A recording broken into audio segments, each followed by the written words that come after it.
This is Speak Easy, DC's illicit watering a hole of truth telling here on We Act Radio 1480 AM and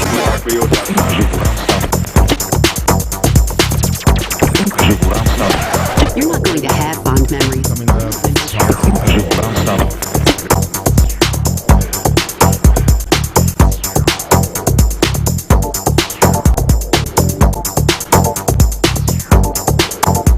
John Congressman, for those who are unaware, is partially and indirectly responsible for the formation of We Act Radio. How so? Because when he introduced legislation many moons ago for the performance art tax, that raised the feathers of the Black Clear Channel version, so to speak. Miss Kathy Hughes, Radio 1 founder, who took exception to the fact that artists who were the backbone of these music radio stations' profit margins and their advertising and attracting listeners, they were contending that to pay the artists, the performing artists, royalties on the songs that are aired would break the back of their black radio, and we felt that was being disingenuous. Historically, only the publishers of those songs, the writers of the songs, would get paid royalties, but not the performer. And we all know the story of singers and how they end up when their contracts are over. And so the argument was being made on the behalf of Sound Exchange, who was co-sponsor of the legislation. And because of her disingenuous soapbox platform, where she would get on the air on top of the hour, the bottom of the hour, for a good portion of a year, espousing this propaganda, we felt the need that if there was going to be an argument on her part to save black radio, that we must, in fact, change black radio.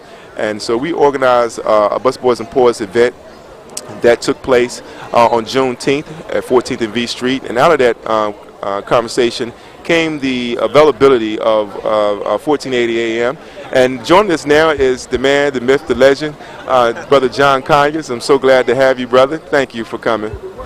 It's a pleasure to be here with you.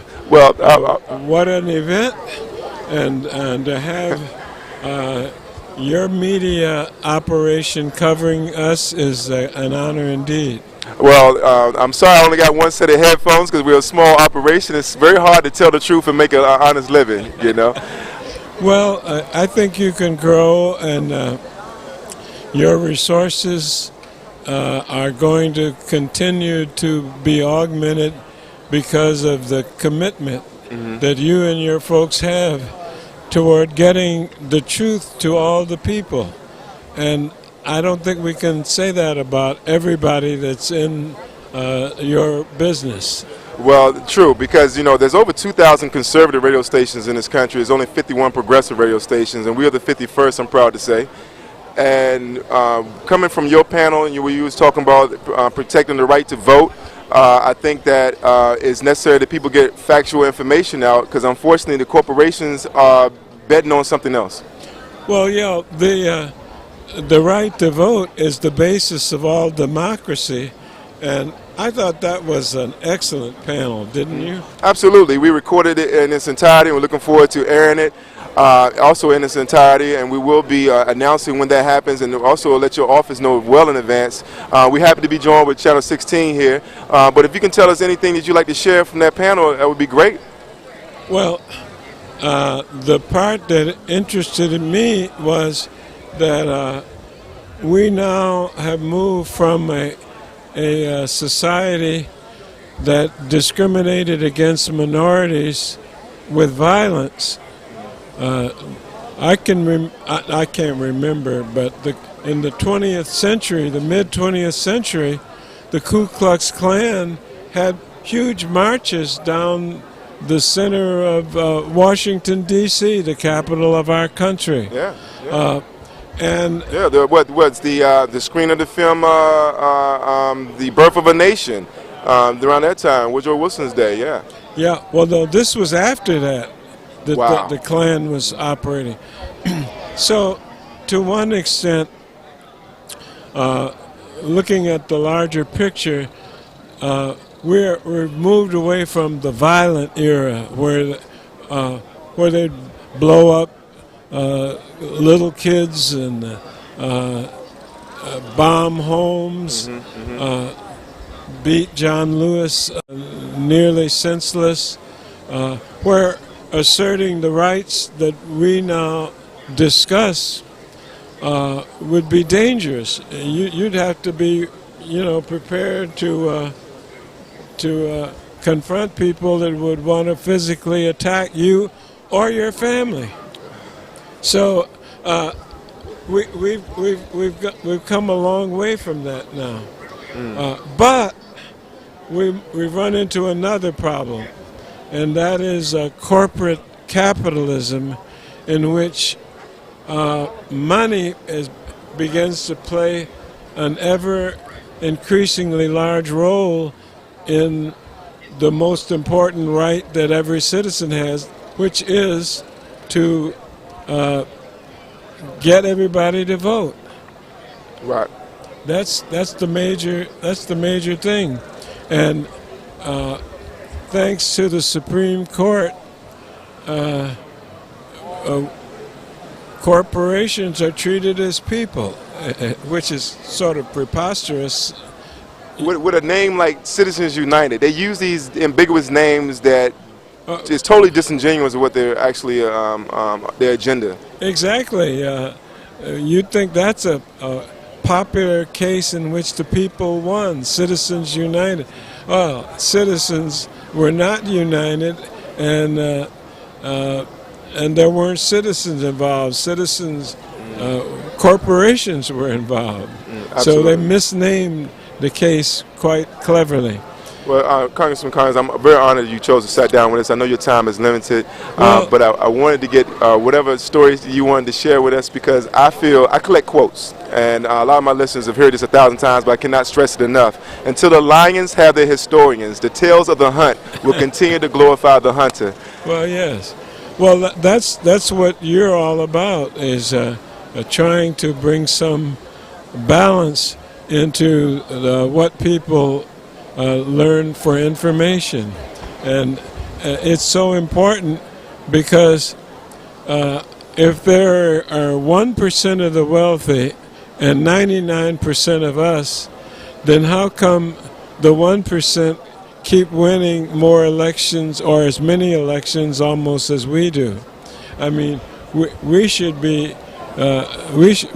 taking over. Well, it means that some of the 99% haven't got all the facts straight, or they've compromised their honest position for one of financial gain or positive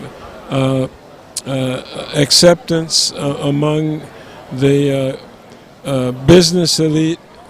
But what I think is so good about what you're doing is that you're making sure democracy works.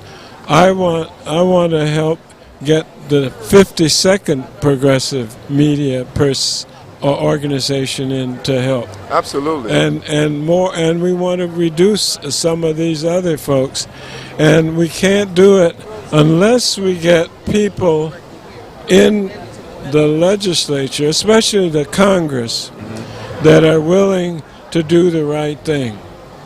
And too often, we're spending more money for campaigns and election business than ever before in American history. Yeah, we set new records. It is obscene. This has quickly become a fascist oligarchy, in my opinion. And what upwards of 90% of the candidates who raise the most money win those elections, and we've seen it in Wisconsin, and we've seen it around. Well, I'm actually happy to say that the last election, the mayoral election in D.C., Fenty raised considerable more money than Mayor Gray, and he still didn't win. So maybe that's a one good exception to the rule. Well, every now and then things prove that the people can be right if we get together. The people get together, they have to understand the facts.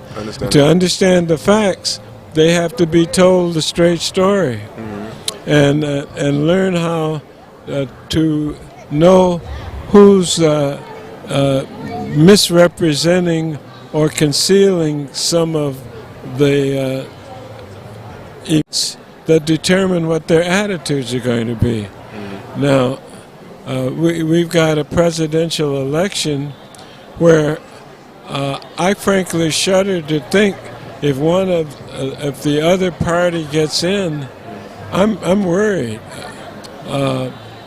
because what they're going to do is take us over the edge. They're not only going to be ultra conservative, but they're not going to be doing what's in the best interest of us having a more democratic nation. And to me, that's what makes this election the most important one. Well, is that a rationale for people voting against the interest? You alluded to that earlier. When people don't have the facts, people don't have the information, they're operating off emotions, with basically make good servants but poor masters. But they continuously vote against their best interests. Any other rationale you care to share for that?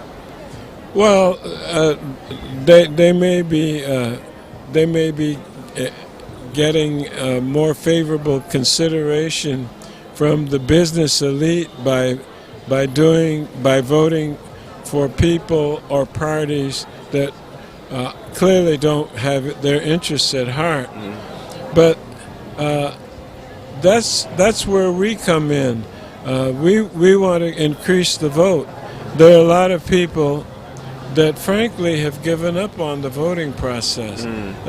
They don't think that it's going to make much difference, and they don't realize that there's so many close votes, and we could make the difference if we can educate and motivate the people that are not participating in the electoral process. Well, we want to do our part in doing just that. This is We Act Radio. Our motto is do something, and truth is our product. So That's great. I know your time is limited. I want to thank you for sitting down with, but if I can get you to give us that radio promo, that would be great. We Act Radio, do something, and whatever you care to add to it would be beautiful, and we'll play it over 1,000 times every day at We Act Radio. We Act Radio, do something. We Act Radio, do something. We Act Radio, do something. That's John Conyers, ladies and gentlemen. And thank you very much for listening. Thank you for joining us. Goodbye. I wish you all the best, continued success in your terms, and thank you so much for sitting down with us. And as I was saying before, you are indirectly responsible for the existence of We Act Radio, and thank you for your performance arts tax. We'll be right back for more from Speakeasy right after this.